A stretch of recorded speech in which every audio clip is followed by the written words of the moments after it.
Apa kabar? Kembali di Jurnal Barata. Ekonomi Tiongkok telah mencatatkan salah satu kisah sukses paling fenomenal dalam sejarah modern. Ketika membahas kebangkitan ekonomi negara ini, perhatian sering terfokus pada kebijakan nasional seperti reformasi pasar yang diprakarsai oleh Deng Xiaoping atau program inisiatif sabuk dan jalan atau Belt and Road Initiative. Namun, ada aspek penting lain yang sering kurang mendapat perhatian, yaitu peran pemerintah daerah dalam mendorong roda perekonomian melalui kebijakan yang dikenal dengan sebutan ekonomi wali kota. Pendekatan ini memberikan perspektif menarik mengenai bagaimana desentralisasi bisa berfungsi sebagai pendorong inovasi dan transformasi ekonomi. Lalu, bagaimana kebijakan ini diterapkan dan apa dampaknya?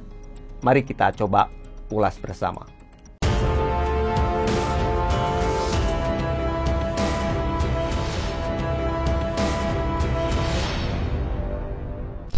Ekonomi wali kota merujuk pada model pemerintahan di mana wali kota memegang peran utama dalam perencanaan, investasi, dan pengelolaan ekonomi di wilayah mereka. Ini tentunya mencakup berbagai sektor, mulai dari infrastruktur, teknologi, hingga sektor bisnis lainnya. Di Tiongkok, model seperti ini muncul sebagai hasil dari desentralisasi ekonomi pada tahun 1980-an yang memberikan otonomi lebih kepada pemerintah daerah untuk menarik investasi dan mengelola sumber daya. Dengan adanya kebebasan ini, pemerintah daerah memiliki fleksibilitas untuk berkreasi sesuai dengan peraturan yang berlaku, baik dalam jangka pendek maupun dalam visi jangka panjang. Nah, model ini tidak hanya berkaitan dengan perencanaan ekonomi jangka pendek, tetapi juga mencakup perumusan kebijakan yang mendukung pembangunan berkelanjutan, inovasi, dan peningkatan kualitas hidup warga. Oleh karena itu, tidak jarang wali kota di Tiongkok diberikan kekuasaan untuk merumuskan kebijakan lokal yang berfokus pada pembangunan ekonomi dan pengelolaan sumber daya secara terkoordinasi dan terencana. Dalam banyak kasus, wali kota berfungsi sebagai inovator, pemimpin pembangunan, dan pengelola risiko ekonomi. Model ini mendorong terjadinya kompetisi sehat antar daerah yang menghasilkan transformasi kota-kota menjadi pusat industri modern dan teknologi.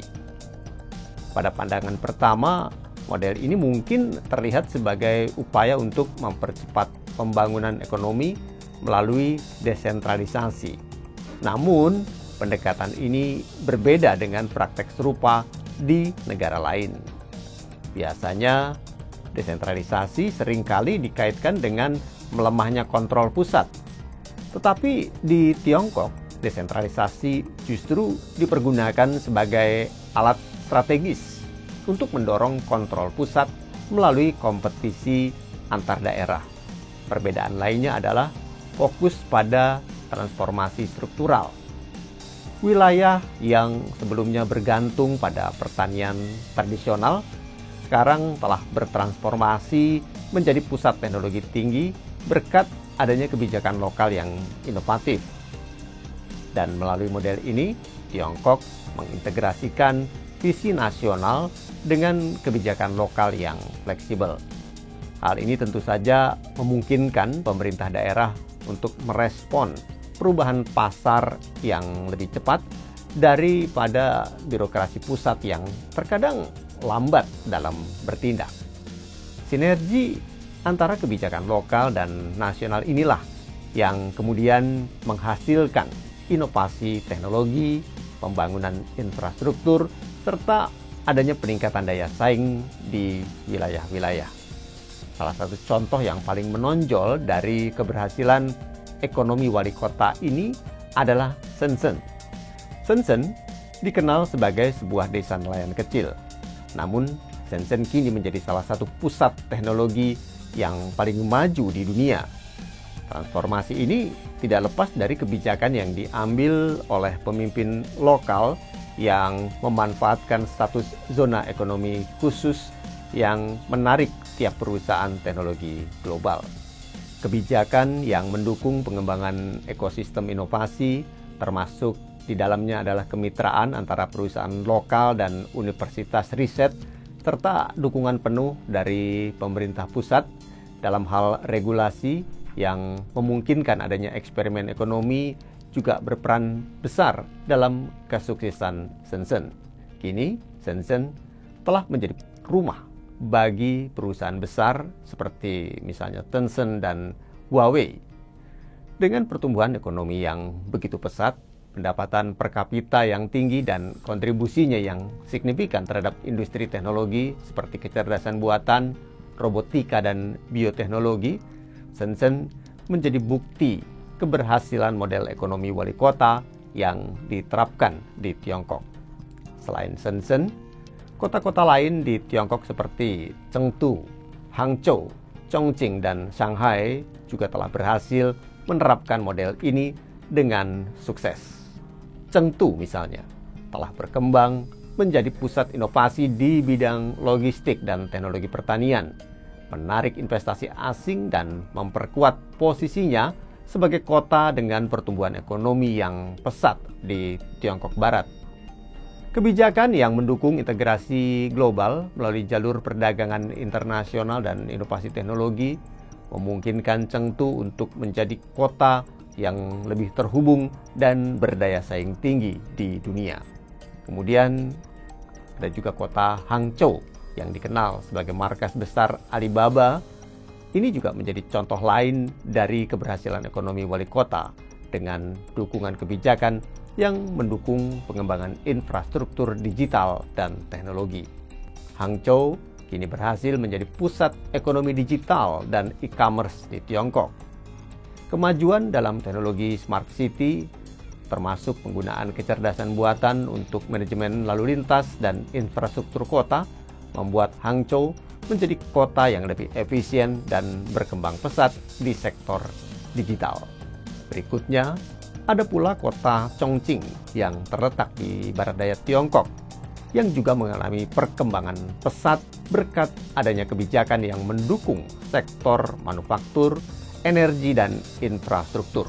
Wali kota Chongqing memfokuskan pembangunan kota ini pada industri otomotif, logistik, dan infrastruktur, dan menjadikannya salah satu pusat transportasi utama di Tiongkok dan menjadi bagian penting dalam rantai pasokan global. Contoh lain yang menonjol dalam bidang keuangan adalah kota Shanghai. Kebijakan yang mendukung sektor perbankan, asuransi, dan pasar saham, serta pembentukan Shanghai Free Trade Zone pada tahun 2013 telah mengubah Shanghai menjadi pusat keuangan terbesar di Tiongkok. Ini tentu menjadikan Shanghai sebagai pusat perdagangan internasional yang sangat penting dan menarik bagi perusahaan multinasional serta investor asing. Keberhasilan model ekonomi wali kota di Tiongkok telah memberikan pelajaran yang berharga bagi Indonesia yang juga menghadapi tantangan pembangunan daerah.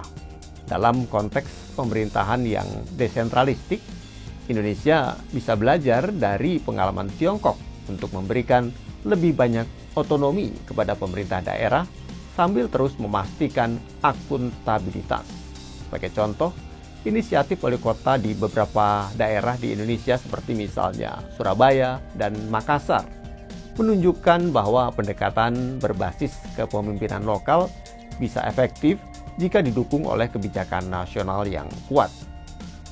Begitu pula dengan pengembangan ekonomi kreatif di Bandung, serta kebijakan pembangunan yang inovatif di Banyuwangi, yang menunjukkan adanya potensi besar dalam model pembangunan berbasis lokal. Di tingkat global, keberhasilan ekonomi wali kota Tiongkok turut memberikan dampak yang positif, terutama bagi negara-negara berkembang lainnya. Negara-negara di Afrika misalnya, menunjukkan minat terhadap pendekatan ini. Dengan dukungan Tiongkok melalui BRI yang memungkinkan wilayah di Afrika mencoba untuk meniru strategi pembangunan berbasis pemerintah daerah. Hal ini tentu saja menciptakan peluang baru bagi investasi global serta memperluas pasar untuk produk dan jasa. Model ekonomi wali kota juga menunjukkan bahwa desentralisasi tidak harus berarti melemahnya kontrol pusat. Bahkan sebaliknya, dengan strategi yang tepat, desentralisasi bisa menjadi alat yang efektif untuk meningkatkan daya saing nasional secara keseluruhan. Dan dalam konteks global, model ini juga memperlihatkan bagaimana pemerintah daerah bisa menjadi penggerak utama inovasi, bukan hanya pelaksana kebijakan pusat. Oleh karena itu, penerapan kebijakan ekonomi wali kota di Tiongkok telah terbukti berhasil mendorong pertumbuhan ekonomi yang pesat, menciptakan lapangan pekerjaan dan mempercepat transformasi struktural yang berkelanjutan. Model ini pun menunjukkan pentingnya peran pemerintah daerah dalam mendorong inovasi dan pembangunan ekonomi dengan tetap menjaga sinergi antara kebijakan lokal dan nasional. Keberhasilan ini tidak hanya memberikan dampak yang positif bagi Tiongkok, tetapi juga menawarkan pelajaran bagi negara-negara berkembang, termasuk Indonesia, untuk terus mengoptimalkan potensi ekonomi daerah melalui kebijakan yang inovatif dan desentralisasi yang terkelola dengan baik. Demikian Jurnal Badanta.